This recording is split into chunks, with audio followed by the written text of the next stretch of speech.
Hi friends, welcome to our favorite channel Factory Facts.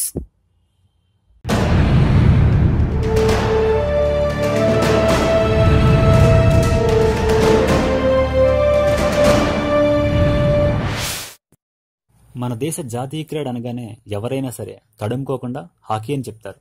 ఇది మనం చిన్నప్పటి నుంచి స్కూల్లో నేర్చుకున్న విషయం. అసలు మన దేశానికి జాతీయ క్రీడ ఏమైనా ఉందా? ఉంటది హాకీయేనా? ఇదే విషయాన్ని కొంచెం లోతుగా పరిశీలిస్తే కొన్ని ఆసక్తి కలిగించే నిజాలు బయటపడ్డాయి.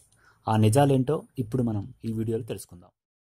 RTI right to information act అందించిన ఇన్ఫర్మేషన్ ప్రకారం మన ఇండియాకి ఇప్పటి వరకు ఎలాంటి నేషనల్ గేమ్ అధికారికంగా లేదు. ఇదే విషయాన్ని స్వయంగా union ministry of youth affairs and sports ధృవీకరించింది.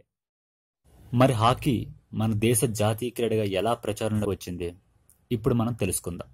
1928 అంటే దేశానికి స్వతంత్రం రాకముందు నుంచి 1956వ సంవత్సరం వరకు మధ్యకాలంలో జరిగిన ఒలింపిక్స్లో ఇండియన్ టీం హాకీలో అత్యధిక పథకాలు సాధించి ఒలింపిక్స్ హాకీ చరిత్రలో భారత్ తన పేరును శాశ్వతంగా ముద్రించడం జరిగింది.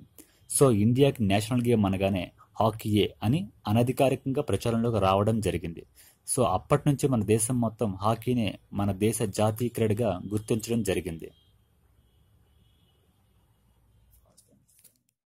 సో చూసారు కదా ఫ్రెండ్స్, ఈ వీడియో మీకు నచ్చినట్లయితే లైక్ చేయండి అండ్ మా ఛానల్ సబ్స్క్రైబ్ చేయండి.